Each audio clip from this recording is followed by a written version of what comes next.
और आप सुन सकते हैं मुझे?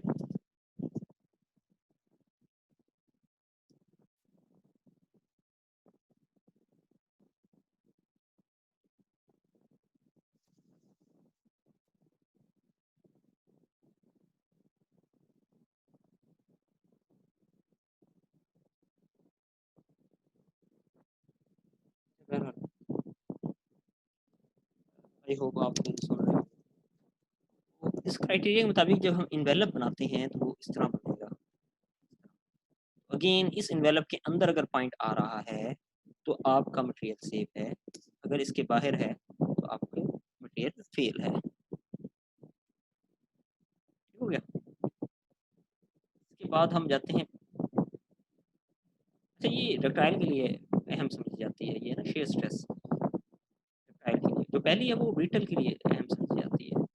ये पहली जो थी ये ब्रिटल के लिए बेहतर समझी जाती है, और दूसरी जो है ये शेयर के लिए बेहतर समझी जाती है। फिर आ जाता है हमारा प्रिंसिपल स्ट्रेन। प्रिंसिपल स्ट्रेन क्या होता है कि जहाँ नॉर्मल स्ट्रेन जो है की वैल्यू मैक्सिमम हो और वहाँ शेयर जीरो होगी। इसके लिए जो हमारा क्राइटेरिया बनता है, अगर आप थोड़ा सा याद करें, जनरलाइज मसला को याद करें, एप्सिलॉन 1 जो है वो मैक्सिमम होगा। उसके इक्वेशन अगर हम लिखना चाहें तो वो ये बनेगी सिग्मा 1 और ई माइनस म्यू।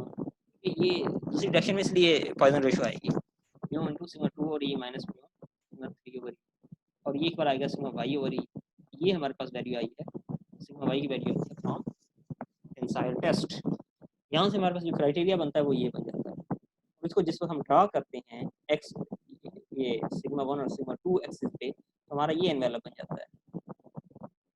इसके अंदर जो है सेफ है, इसके बाहर सेफ नहीं होगा। ये सिर्फ और सिर्फ कॉस्ट आयरन के लिए बेहतर है, लेकिन अब हम इसको डिज़ाइन प्रोसीजर में ज़्यादा कंसीडर नहीं करते। इसके बाद आ गई total strain energy per unit volume theory. अच्छा ये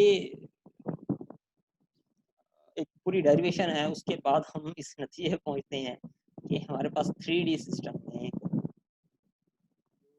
टोटल स्ट्रेन एनर्जी है वो इसके इक्वल आती है।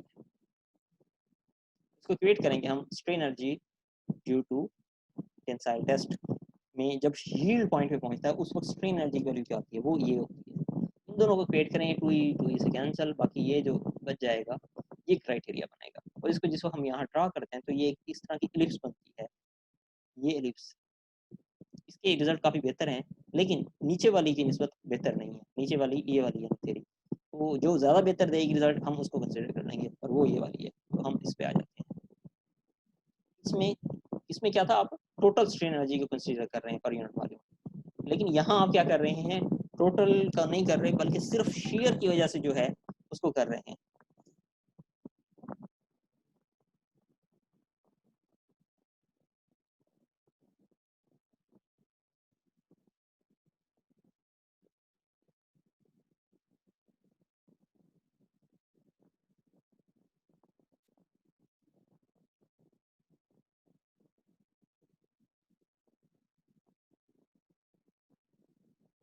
अभी किसी ने क्वेश्चन पूछना है रेज हैंड करें, मैं उसको अनम्यूट कर दूंगा। आप लोग खुद भी अनम्यूट हो सकते हैं आई थिंक।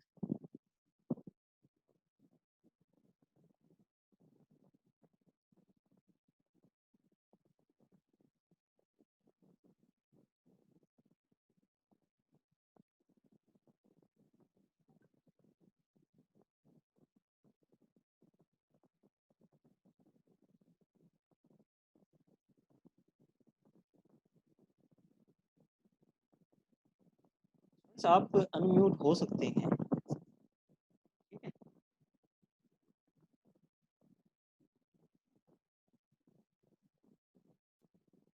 ये मैंने राइट दे दिया है, अब आप अनम्यूट हो सकते हैं, चेक करें। जी किसी का क्वेश्चन है पूछें। किसी स्टूडेंट ने मुझे मैसेज किया था, एडी है, पूछें। जी मैर आप पूछें।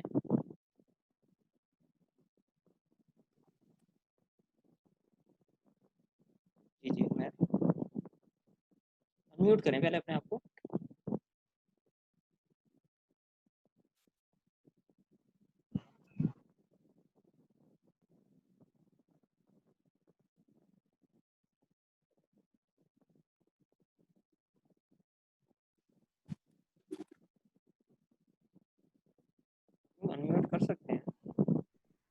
क्वेश्चन शायद सर नहीं है G24।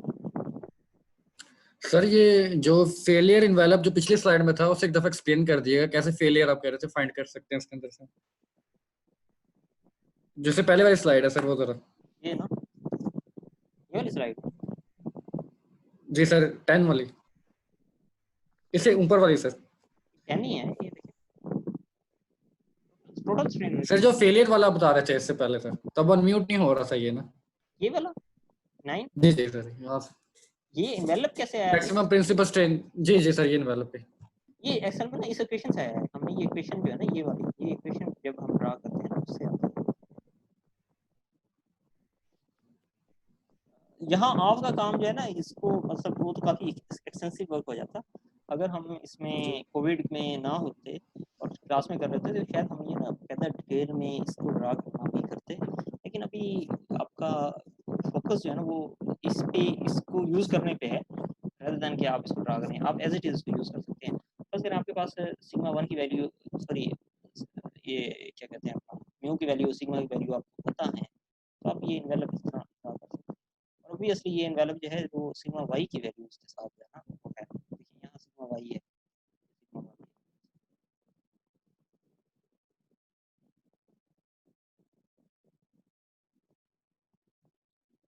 सिग्मा वाई जो है ना उससे वो है, ये सिग्मा वाई की वैल्यू आपके पास आ जाती है for a particular material tensile test. क्यों?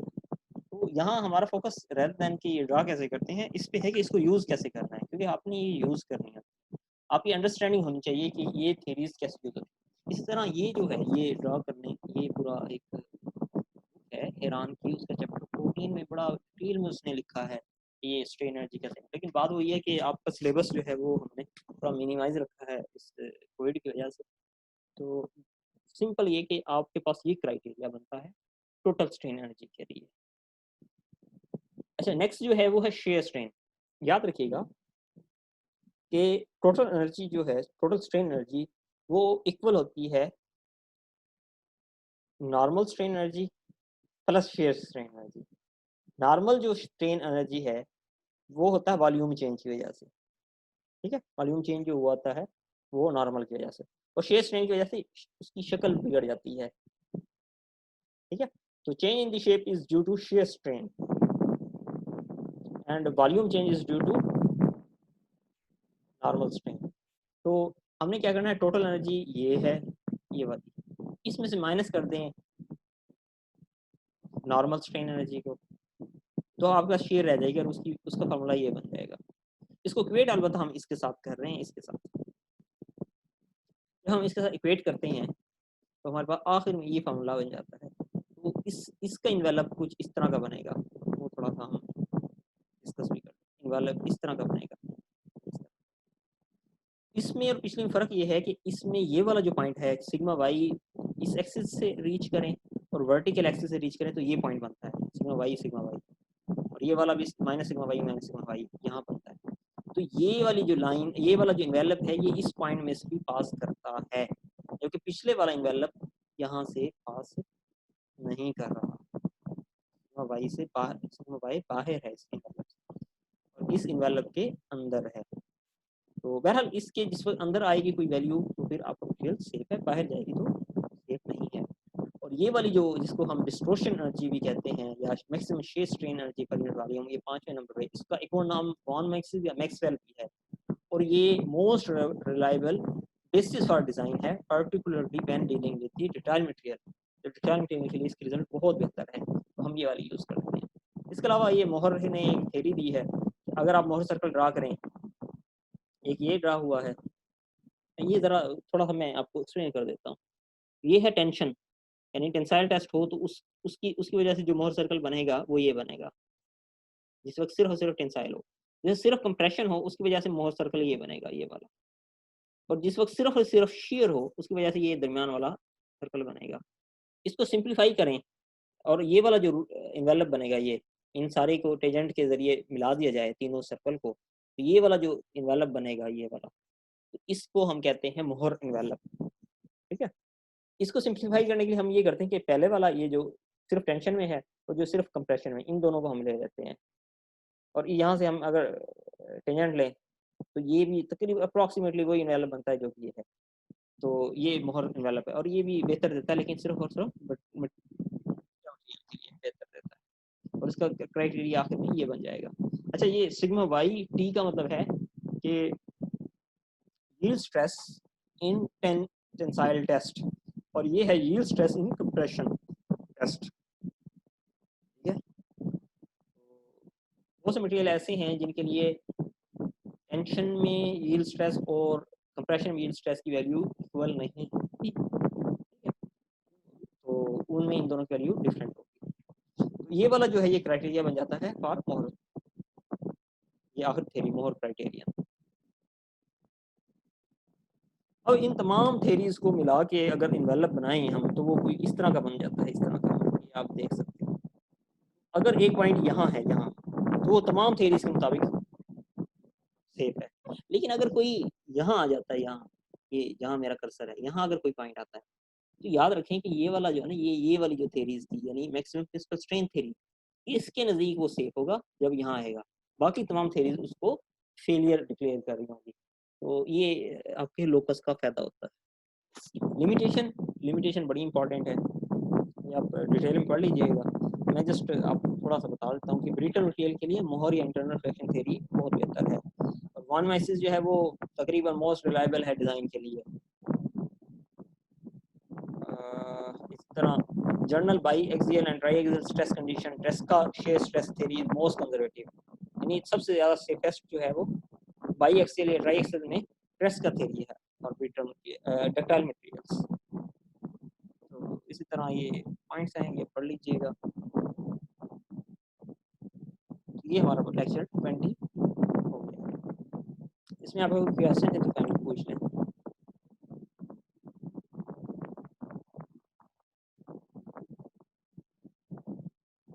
चलें, बेहतर है अगर क्वेश्चन नहीं है हम आगे मूव करते हैं।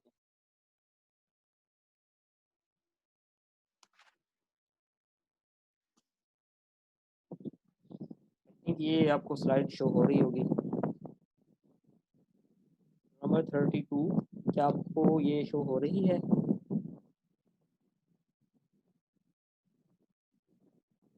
रिपीट।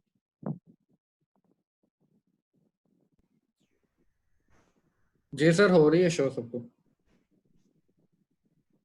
ये thin and thick cylinder simple. जी सर। ये एक रोल नंबर 16 जी आप पूछें।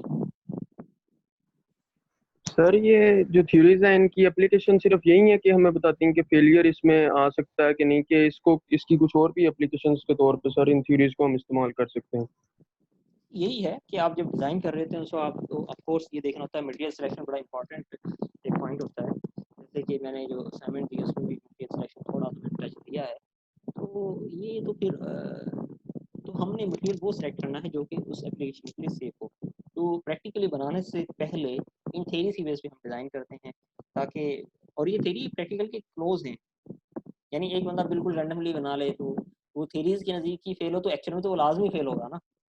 तो ये इनका बिल्कुल यही लिमिट है कि ये सिर्फ डिज़ाइन में डिज़ाइन प्रोसीजर मटेरियल सिलेक्शन की ना उसमें यूज़ होती है, इसके अलावा कहीं यूज़ इनका स्कोप ही इतना है तो ये जिस स्कोप है ओके उसमें सर। अच्छा, ये थिन और थिक का है, ये आपने शायद पढ़ा होगा। बस मैं थोड़ा सा बता दूं कि आपकी थिकनेस अगर रेडियस के 110 है या उससे कम है थिकनेस, फिर वो थिन होंगे, अदरवाइज थिक होंगे। हमारा ज़्यादा स्कोप आज थिक का है। ये ज़रा मैंने एक किया था, ये अगर ये सिलेंडर है, ठीक है, इसका ये वाली एक्स एक्सिस जो है ये एक्सियल है, लॉन्गिट्यूडिनल है। ये उसके एंड दिखाए हैं कि यहाँ अगर ये क्लोज है तो उसका देखें तो और अगर हम इसको यहाँ से देखें, ये वाला व्यू देखें तो इसकी ये इसको अगर हाफ दिखाएं तो इस तरह बनेगा और जहाँ से ये कट हो रहा है वहाँ सिग्मा टी होगा या टेंजेंशियल स्ट्रेस सेलेक्ट कर देंगे। इस रेडियस के अलॉन्ग जो होंगी वो रेडियल, ये थ्रू आउट ये यानी ये इसको अगर 3D इसको अगर 3D में देखें तो वो इस तरह बन जाएगा कि सिलेंडर्स को हम हाफ कर दिया। इस जगह पे जो एक्ट कर रही है वो स्ट्रेस सिग्मा टी है।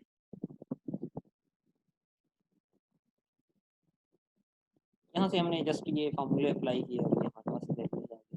हमने जस्ट वेट किया है स्ट्रेस को स्टैटिकली। ये हमने assumption लिए सिग्मा आर 0 है तो ये स्टैटिकली डिटर्मिनेट हुए हैं। और ये दो equation sigma F X 0 sigma F Y 0 apply करके हमने ये वैल्यूज निकाली हैं। और याद रखें ये वैल्यू ना आपको अप्रॉक्सीमेट रिजल्ट देंगी। इसमें एरर जो है आ सकता है 5.2% तक आ सकता है। सिक्स स्टैंडर्ड की बात की जाए तो सिक्स स्टैंडर्ड के लिए ये ज़रा हमने ड्रा किया है और इसमें यानी देखा जाए तो एफ आर सिर्फ ये एप्लीकेशन अप्लाई की है, लेकिन आगे इसकी मैथमेटिकल मैनिपुलेशन काफ़ी ज़्यादा है। वो करने के बाद आखिर हम जिस रिजल्ट पे पहुँचते हैं वो ये आ जाता है। यहाँ से फिर आगे चलते चलते हम जो है ना ये डिफरेंट आगे पूरी ये एक स्टोरी है यहाँ डिस्कस करेगा तो दोबारा ये वाला सेशन भी 40 मिनट का ही है, जस्ट एंड हो जाएगा। इसमें चाहूँ कि जितने आप इसमें एज इट इज़ कर सकते हैं उसको जस्ट हम कर लें, ज़्यादा डिटेल में डिस्कस ना करें। तो यहाँ से हमारे पास ये इक्वेशन आई, आखिर में हमारे पास इक्वेशन ये बन जाती है 17 सिग्मा आर की और 18 sigma R is equal to C1 minus C2 और आर स्क्वायर। लेकिन सिग्मा टी है C1 प्लस C2 और आर स्क्वायर माइनस और प्लस का। बाउंड्री कंडीशन सिर्फ इनर पे हम अप्लाई कर रहे हैं और आउटर पे सॉरी ये सिग्मा आर पे अप्लाई कर रहे हैं, सिग्मा आर पे इन और आउटर। यहाँ से हमारे पास वैल्यूज निकलती हैं C2 और C1 हमने अप्लाई सिर्फ 17 में किया है, यानी रेडियल इक्वेशन में अप्लाई किया है। बस ये है कि एक दफ़ा इनर रेडियस में किया, एक दफ़ा आउटर में किया हमने। इसी में यहाँ से हमारा C1 C2 की वैल्यू आई। जब दोबारा हम यहाँ पुट करेंगे तो हमारे पास ये आ जाते हैं। इन इक्वेशन को लैम इक्वेशन भी कहते हैं और ये 1833 में उसने डेवलप की थी। इसको के की फॉर्म में अगर आर नॉट और R outer over R inner is equal to K हो तो क्या ख्याल है? रोल नंबर 32 है यहाँ, लास्ट टाइम मैंने पूछा था उससे आंसर नहीं आया था। I am checking whether the students are here और वो ये लर्न भी कर रहे हैं। ये बताएं कि के की वैल्यू आपके जहन में क्या होगी? Will this be 0 less than greater than 1 होगी।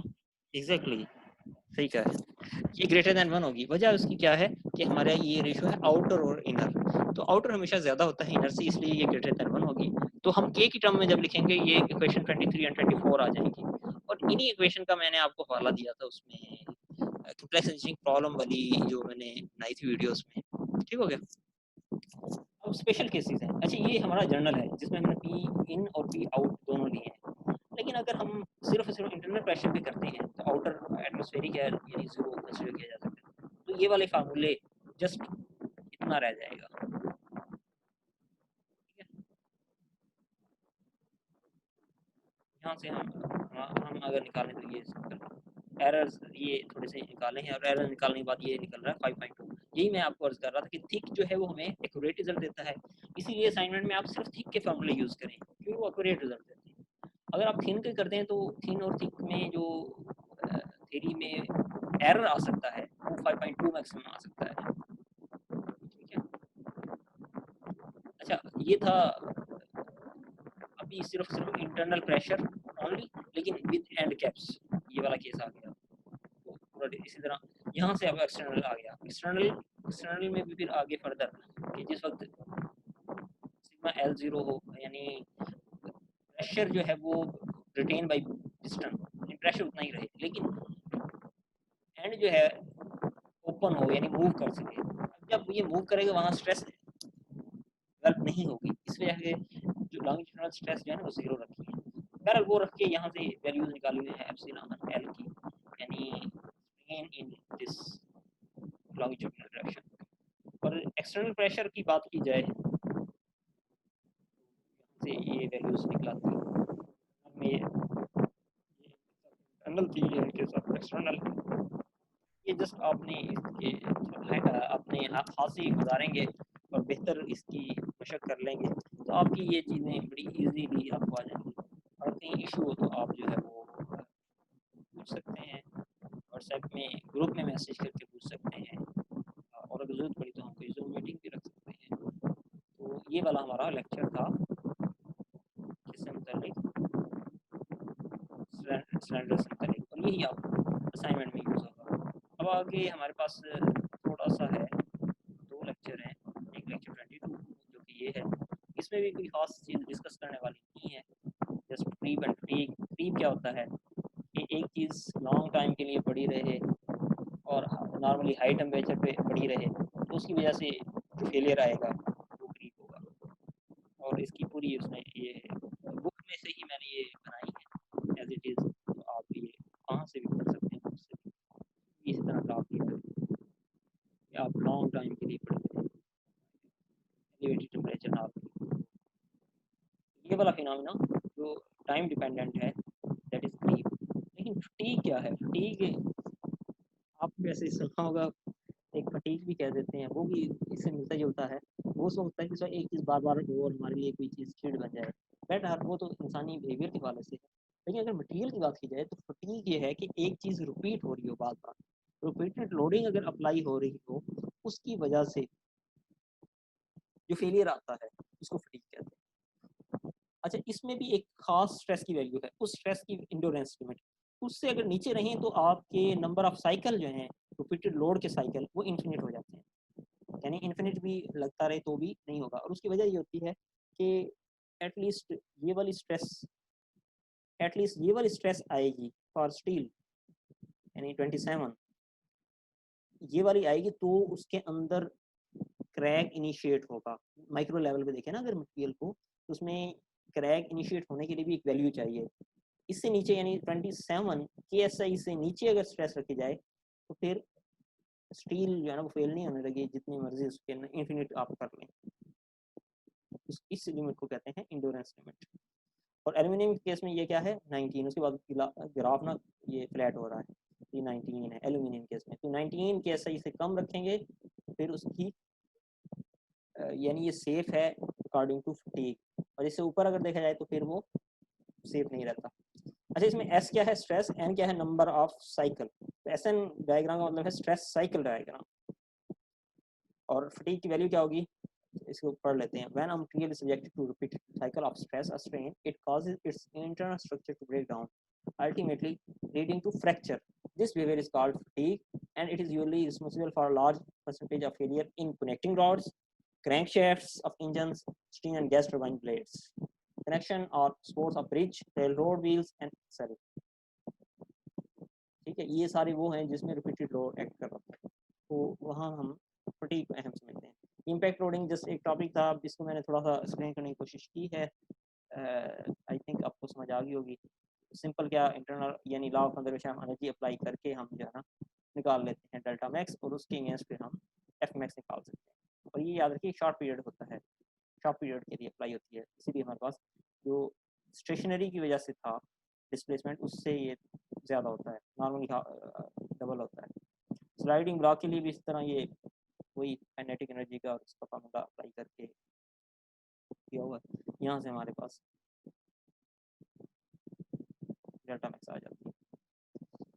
आखिर में था इंट्रोडक्शन फ्रैक्चर मैकेनिक्स। ये एमएस का तो पूरा सब्जेक्ट होता है, लेकिन यहाँ सिर्फ ये बताने की ज़रूरत है कि ये बड़ी अहम फील्ड है, ख़ास तौर पे क्रैक की प्रोपगेशन से मुतल्लिक है ये। इसमें एनालिटिकल मेथड भी हैं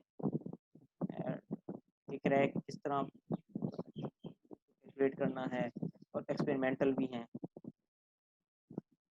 अच्छा, ये मैंने विकीपीडिया से उठाया, आप वहाँ से भी देख सकते हैं इसकी काफ़ी बेहतर, क्योंकि ये सब्जेक्ट बड़ा वो हो जाता है। मैंने कोशिश की है इसको बड़ा इजी रखें, उसमें तो काफ़ी साइंटिस्ट के नेम आ रहे थे, अलग-अलग उनका काम था, किसी का किस चीज़। बहरहाल उसमें सिंपल एक मोड 1 में सिर्फ ओपनिंग मोड होता है, tensile stress normal to plane of the crack होती है।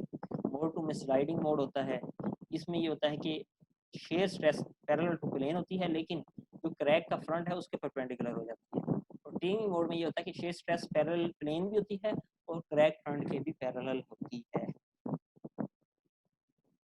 ये फ्रैक्चर है। आखिरी नॉट लीस्ट वो है आपके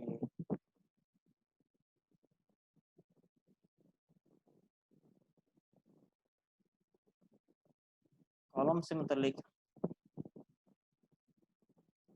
एरिया ऑफ कॉलम्स। कॉलम क्या है, vertical member loaded axially with compressive loading, compressive load लगे। अच्छा, इस ये अगर इस तरह साइड में हो जाए ना, इस तरह साइड में, तो इस फिनोमेना को बकलिंग कहते हैं। और वो क्रिटिकल लोड कि कम से कम वो लोड जिसके बाद ये on the verge of buckling हो, तो उस लोड को क्रिटिकल लोड कहते हैं। यहाँ इसकी डेरिवेशन थी, ये डायग्राम अगर आपने देखी हो कि ये जैसे ही हमने फर्दर लोड लगाया, डिस्चार्जिंग लोड, तो ये यहाँ डिस्प्लेस होके इस तरह बना लिया। ये जो ट्रायंगल बनेगी ये स्मॉल एंगल के साथ बनेगी, और इसी को अगर हम यहाँ इस तरह ड्रा करें, क्योंकि ये वाली ट्रायंगल ऊपर जो बनेगी वो और ये वाली ट्रायंगल इक्वल है, इसलिए ये आप इस तरह भी ड्रा कर सकते हैं। यहाँ आप जो ये हॉरिजॉन्टल है फोर्स, अगर ये P हो, ये वाला वर्टिकल, तो ये वाला P tan थीटा होगा, सिंपल ट्रिग्नोमेट्री। और ये स्प्रिंग दोबारा यहाँ हमने स्प्रिंग इसलिए लगाया कि दोबारा ये उस कंडीशन में आ जाए जो शुरू में था, तो वो वाली फोर्स हमने और इस P का आपस में रिलेशन निकालना था। ये भी हॉरिजॉन्टल, ये भी हॉरिजॉन्टल, लेकिन ये दोनों, ये डबल है और ये सिंगल है, इनका आपस में रिलेशन जो बनेगा वो आखिर में ये बन जाएगा। अगर आप इक्वल करेंगे तो वहाँ से P क्रिटिकल KL/4 बनेगा। तो ये सिंपल ट्रिग्नोमेट्री है, आई थिंक ये आपके लिए कोई ट्रबल नहीं होगी। इसके बाद फिर ideal column with pin support है। अगर होमोजेनियस लीनियर इलास्टिक मटेरियल हो और अगर वो परफेक्टली स्ट्रेट लाइन हो बिफोर लोडिंग, तो उसको आइडियल कॉलम कहते हैं। डिस्प्लेसमेंट को अगर म्यू से डिनोट किया जाए, ये वी से, वैसे तो हम वाई से करते रहे हैं थ्रू आउट, लेकिन यहाँ इस आर्टिकल में अगर इससे किया जाए, इसलिए मैंने अलग लिख दिया। तो ये हमारे पास एक इक्वेशन थी जो कि हमने बेंडिंग इक्वेशन से, डिफ्लेक्शन से सॉरी निकाली थी equation, E into D square और D X square equal to M, और एम जो है वो इस केस में क्या आएगा, P इंटू वी, जैसे हम पहले निकालते रहे हैं, उससे इक्वेट करेंगे तो यहाँ हमारे पास ये homogeneous second order linear differential equation है। इसके अगर आप सॉल्यूशन निकालेंगे तो ये निकलेगा, बाउंड्री कंडीशन निकालेंगे तो C2 0 निकलेगा। अच्छा, बाउंड्री कंडीशन क्या कहती है कि डिफ्लेक्शन 0 है when it is at spot x0, x ये है यहाँ से, तो जब आप यहाँ है x यहाँ से इस तरह है, तो जिस वक्त आप इस स्पॉट पे हैं तो वहाँ आप पे C2 0 हो जाएगा। बाकी जो रह जाएगा वो ये है, इसमें दूसरी बाउंड्री कंडीशन लगाएं, यानी नीचे एंड वाली, कि जब आप यहाँ हैं, यहाँ भी स्पॉट है ना, तो यहाँ भी आपकी डिफ्लेक्शन 0 की when x equal to l। Simple इसमें करें तो, या फिर C1 0 हो, अगर C1 0 है तो कॉलम सीधा का सीधा रहे, C1 का ये मतलब है, तो वो लेने की जरूरत नहीं, क्योंकि ये हम पढ़ ही बकलिंग रहे हैं। दूसरे वाला पार्ट ले लेते हैं, ये वाला, या फिर C1 0 हो या ये वाला, तो ये वाला अगर 0 हो तो इसके लिए हमारे पास n पाई की सूरत में आ जाता है, क्योंकि साइन जो है या फिर वो 0 पे या पाई पे 0 होता है। साइन 0 0 है या साइन पाई यानी 180 पे 0 है, वहाँ से आपके पास P की ये वाली निकलाती है। स्मॉलेस्ट अगर n1 पुट किया जाए तो P क्रिटिकल बन जाता है, इसको येलो लोड भी कहते हैं, जिसकी वैल्यू ये आ जाती है। तो यहाँ से आप P क्रिटिकल का रिलेशन निकाल सकते हैं। जब P क्रिटिकल आ गया इसको, अच्छा ये I जो था सेकंड मोमेंट ऑफ एरिया, इसको हम रेडियस ऑफ गायरेशंस के साथ इस तरह रिलेट कर सकते हैं।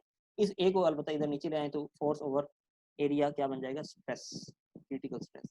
तो वो पुट किया तो हमारे पास ये इक्वेशन बन गई, आखिर में स्ट्रेस की वैल्यू होती है। और ये इस टर्म में L/R की टर्म में इसलिए दिखा है कि इसको स्टैंडर्डनेस रेशियो कहते हैं, और R जो है वो यहाँ हम स्मॉलेस्ट रेडियस ऑफ गायरेशन लेंगे, और ये उस वक्त आएगा जिस वक्त आप I स्मॉलेस्ट लें, क्योंकि I कई डायरेक्शन के हो सकते हैं ना। बहरहाल ये मैंने अपनी तो कंप्लीट किया है, और इसमें मैंने कोशिश की है कि क्योंकि रिकॉर्डेड लेक्चर मौजूद हैं तो हम जस्ट इसको गो थ्रू कर लें, डिटेल में डिस्कस वो चीज़ करें जो आपको इशू कर दे। अब आप अगर कोई क्वेश्चन है वो पूछ सकते हैं।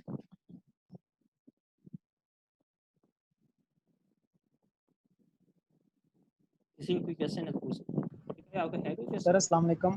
कि सर आपने कहा ना सर बकलिंग वाला, तो सर बकलिंग में फेलियर किस किस्म के होंगे सर, मतलब क्या बकलिंग में बक्कल फेलियर बकायदा होगा? बक्कल होना बताते खुद फेलियर है, तो इंजीनियरिंग सर वो तो बताते खुद है, मतलब कि उसमें सर कंप्रेसिव लोड के जरिए होगा, या फिर सर ये भी हो सकता है कि अगर सर एक कॉलम वर्टिकल में है, सर कॉलम लगा वर्टिकल होता है, तो ये भी हो सकता है कि सर उसको सपोर्ट की तरफ से जो मिल रहा हो सर उसके अपोजिट की तरफ से लोड की वजह से होगा, मतलब कि इस लिहाज से अगर देखा जाए तो कॉलम हमेशा होते ही कंप्रेसिव है, तो कंप्रेसिव लोड की वजह से ही होगा। और सर अक्सर ये भी तो होता है कि अगर कॉलम का पर्पस ये होता है कि वो कभी भी अपनी जगह से डिस्प्लेस ना करे, हम चाहते हैं वो स्ट्रेट रहे, तो अगर वो स्ट्रेट नहीं है, बकल कर गया है, तो हमारे नज़दीक डिज़ाइन की रूह से वो फेल हो गया। सर अगर वो बकल नहीं करता तो सर ये सवाल मैंने पहले भी किया था कि अगर उनके अंदर क्रैक्स आ जाते हैं तो वो सर किस फिनोमेना में जाएगा? बेटा वो हम फिर उसमें चले जाएंगे ना। अब देखें क्रैक की बात कर रहे हैं, क्रैक जो है ना वो माइक्रो लेवल पे अगर है तो ये आप जिसको वो पढ़ रहे होते हैं, क्या कहते हैं, सर इंजीनियरिंग अगर इंजीनियरिंग मटेरियल पढ़ रहे होते हैं, तो वहाँ उन्होंने जिक्र किया होता है क्रैक क्या है। तो वो वाला जो है इंजीनियरिंग मटेरियल वाला, यानी क्रैक की स्टडी, ये हम फ्रैक्चर मैकेनिक्स में वैसे जा रहे हैं, वो उसको स्टडी करने के लिए सिर्फ और सिर्फ इंजीनियरिंग मटेरियल काफ़ी नहीं है, बल्कि आपको ये जो आपको मैं अभी पढ़ा रहा हूँ मैकेनिक्स मटेरियल, इन दोनों का नॉलेज होना चाहिए। इन दोनों को हम नॉलेज को इकट्ठा करके फिर हम अप्लाई करते हैं उसमें। बाकी सर क्रैक और किस बकलिंग रीजन का, की वजह से है, उस रीजन की वजह से जनाब होगा। सर बकलिंग के इफेक्ट्स क्या होंगे? बकलिंग की वजह से वो अपनी जगह से डिस्प्लेस हो जाएगा, और डिस्प्लेस होने की वजह से फर्दर वो गिर भी सकता है, क्योंकि वक्त के साथ साथ उसका वो बाहर निकलता जाएगा ना साइड वे। मतलब कि बाहर निकलता जाएगा, साइडवेज होता जाएगा। वो हमें रिक्वायर्ड, सही है सर। हमें तो वो नहीं चाहिए ना। जैसे अगर कहीं वो थोड़ी सी दीवार गिरना शुरू हो तो हम कहते हैं कि यार ये गिरी जी ना सर। जाए, हम डर रहे होते हैं। लेकिन इंजीनियरिंग के रूप से देखा जाए ना, अगर एक बिल्डिंग है उसमें अगर एक थ्रेड भी आ गई है ना, दरार आ गई है, जी सर। तो यस सर। इंजीनियरिंग के रूप से वो फेल हो गया है। चाहे हमारे मुल्क में सही हम है। बिल्डिंग को यूज करते रहते हैं, लेकिन इंजीनियरिंग सेंस में बात की जाए तो वो फेल है, वो यानी यूज ही नहीं करनी चाहिए। यानी इंजीनियरिंग लेवल से देखा जाए तो वो बिल्डिंग यूज ही नहीं करनी चाहिए ह्यूमंस को। सर ऐसे तो मैकेनिकल डिपार्टमेंट में काफी त्रेड़े आई हुई हैं, तो वो तो यूज ही नहीं करने चाहिए। इंजीनियरिंग की टर्म में बिल्कुल यही बात है। ठीक है sir, thank you sir. Sir assignment के मतलब डिस्कस कर सकते हैं आपसे? जी जी जी पूछें। अच्छा सर, हम आपसे रिक्वेस्ट करनी थी कि थोड़ा सा टाइम दे दें, क्योंकि हमारे लैब्स के पेपर चल रहे हैं। 24 को एक लैब का पेपर हुआ है और एक अब 28 को कल है। तो आप थोड़ा सा टाइम हमें दे दें तो बना के अब आपको सबमिट कर देंगे, क्योंकि एक्सेल और मैट लैब को हमें सही तरह यूज करना नहीं आ रहा। तो यूट्यूब से उसकी वीडियो देख के सीख कर फिर आपको बना के दे देंगे सर। बेटा ये तो मैंने बड़ा अरसी की दी हुई है, ये आज थोड़ी दी थी मैंने, तो बहुत सर अरसा। साथ दूसरी चीजें भी चल रही थी ना, लैब मैनुअल्स बना रहे थे उनके, मैकेनिक्स ऑफ मटेरियल 1 का लैब मैनुअल और साथ प्रोग्रामिंग लैब का। सर ये सिर्फ 24 रोल नंबर का मसला है? नहीं सर, ये ओवरऑल क्लास के इशू है सर। नहीं सर, ये ओवरऑल क्लास को ही मसला है सर, अभी तक प्रोजेक्ट बनाया ही नहीं है। जी सर बिल्कुल ठीक है। मुझे सीआर ने भी कहा था, लेकिन मैं एक चीज सोच रहा था कि यस ये मैंने जो असाइनमेंट दी थी ये एचओडी साहब से डिस्कस करके दी थी, और इवन बल्कि मैंने उनसे थोड़ी सी गाइडेंस भी ली थी कि किस तरह होनी चाहिए, उनकी हिदायत की रोशनी में की थी। तो उस वक्त मैंने ये पूछा था कि सर कितना टाइम देना चाहिए, तो उन्होंने कहा कि 2 वीक बहुत हैं। फिर भी मैंने ना 15 दिन दिए हैं आपको। सर वो आपकी बात सही है, लेकिन आपसे रिक्वेस्ट है थोड़ा सा टाइम हम एक्सटेंड कर देंगे। पेपर्स हो रहे हैं लैब्स के ना, तो हम आपको सबमिट कर देंगे। 28 को पेपर है, तो आप आगे बता दें, जो भी डेट देंगे उसमें सबमिट होगी आपको। आप सिर्फ ये सोचते हैं कि असाइनमेंट सबमिट होनी है, ये नहीं सोचते कि टीचर ने आगे चेक भी करनी है, मेरे लिए भी आगे छुट्टियां हो जाएंगी ना। सर वो ईद की छुट्टियां 3 हो रही हैं, इस बार ज्यादा दे नहीं रहे ना ये। और फिर सर 11 को पेपर भी तो है ना, एग्जाम्स। सर ईद के बाद जमा करा देंगे। नहीं मैं ये कह रहा हूँ, मैंने चेक करनी है ना असाइनमेंट। तो सर आपको ईद के फौरन बाद जमा करा देंगे, आपसे रिक्वेस्ट है सर ये। ईद के बाद तो और बड़े काम होने हैं। सर ईद के दिनों में आपको अपलोड कर देंगे सर। जी सर, ईद के दिनों में कर देंगे। नहीं नहीं मेरा नहीं मैं ऐसे कर लें सर फिर। नहीं, ऐसा कर लें सर, ये बहुत लेंथी किस्म का काम है। चांद रात को अपलोड कर देंगे ना, लास्ट 12 बजे। 28 को कल हमारा है लैब का मैनुअल, तो सर 29 29 और को सर 30। क्विज है हमारा। सर 29 को सर क्विज भी है एमएम लैब का, लैब मैनुअल भी सर अभी बनाया है। उसके बाद सर प्रोग्रामिंग का भी लैब मैनुअल। तो सर बहुत 40 की लेंथी रात काम तक था। आप तक पहुंच जाएगा सर सारा कुछ ना। 30 की मिडनाइट तक आपके पास होगा सारा। सर पहले जितने असाइनमेंट्स होती थी रेगुलर क्लासेस में जब यूनिवर्सिटी ओपन थी, वो कम थी। अब ये क्विजेस और असाइनमेंट्स बहुत ज्यादा बढ़ गई हैं हमारे लिए ना। तो ऊपर से वो सर लैब मैनुअल्स भी आ गए हैं, एग्जाम्स भी आ गए हैं लैब्स के साथ ही, तो उसमें थोड़ा सा बिजी रहे हैं सारे। या फिर ऐसे है कि मैं ना आपसे 2 असाइनमेंट और लूंगा, फिर 2 क्विज और लूंगा, फिर मैं आगे बढ़ा देता हाँ हूँ। जी, मैं कहता हूँ 2 क्विज और। 2 असाइनमेंट और लूंगा, ठीक है। फिर मैं इसका टाइम बढ़ा देता हूँ। सर कल तक ठीक है, बेस्ट है। मैं ये कह रहा हूँ कि नहीं टाइम सर, क्विज टाइम ले लें। इस सूरत में बढ़ाऊंगा कि मैं फर्दर मजीद क्विज और मजीद असाइनमेंट लूँ, ठीक है। चले सर, आप देख लें सर, आपको सही लगता है ले लें। तो ऐसे है, चलो वो कर लेते हैं। बाकी मैं 2 दिन बढ़ा देता हूँ आपके, 2 दिन में बहुत कुछ हो सकता है। चले सर ठीक है। 30 तक कर लेते हैं। ईद कब की है? 31 की है? ईद नहीं सर, फर्स्ट की। यकम की है? फर्स्ट ये कम कर जी सर, जी जी यकम को सर। यकम को है, सही। चलें 30 यानी रात 12 बजे तक, 30 की रात 12 बजे तक टाइम दे देते हैं। लेकिन उसमें ये है कि आप फिर आगे जाना असाइनमेंट और क्विज़ देंगे। और हैदर आप इधर ही हैं?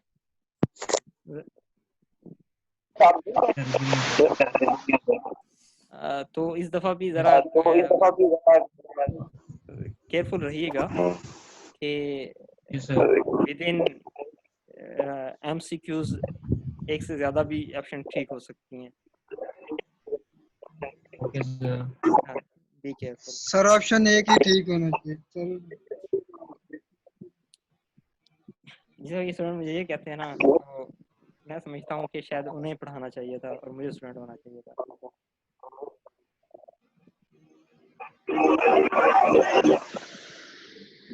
सर जब पैटर्न चेंज करें सर, आप क्विज का तो ग्रुप में एक दफ़ा इन्फॉर्म कर दिया करें, या फिर थोड़ा सा सर क्विज के ऊपर बिल्कुल शुरू में सर बता दिया, क्योंकि पिछली दफ़ा हमसे पढ़ा नहीं हुआ था, वो हर MCQs के ऊपर आ रहा था, क्योंकि शुरू में होता ना कि कुछ MCQs ऐसे हैं तो फिर वो ज़्यादा इजी हो जाता है। अभी पर कह अब रहा हूँ आपने ना कि बता दिया तो देखें, इंशाल्लाह जो मेथड है ना, जो शो है ना, वो ऐसे ही होना है जो हमारा इंटरफेस बनी हुई है, तो आप उस मुताबिक। अच्छा, दूसरा ये कि आपके फाइनल में 5 क्वेश्चन होंगे, 50 मार्क्स हैं, उसकी वेटेज 30 की है। आखिर में हम वाइवा लेंगे, और वाइवा इसी तरह जूम पे होगा, लेकिन 1 by 1 होगा, सिर्फ एक स्टूडेंट होगा, उसकी मतलब रिकॉर्डिंग करेंगे, ठीक है। सर एक क्वेश्चन था कि जो सर सेशन मार्क्स हैं वो हमारे असाइनमेंट बेस के ऊपर लगेंगे या फिर वाइवा के बेस पे लगेंगे सर? सारी चीज़ों का, मतलब सारी चीज़ों का इफेक्ट होगा जो सेशन में होंगे। तो सर ये कॉम्प्लेक्स इंजीनियरिंग प्रॉब्लम के कितने एब्सोल्यूट मार्क्स हैं? 10 तो इसके हो गए, फिर आपने असाइनमेंट्स और और क्विज के असाइनमेंट कितने मार्क्स होंगे? बाकी सब 10 में से। बाकी सर वो 4 असाइनमेंट है और 2 एक क्विज आपने लिया।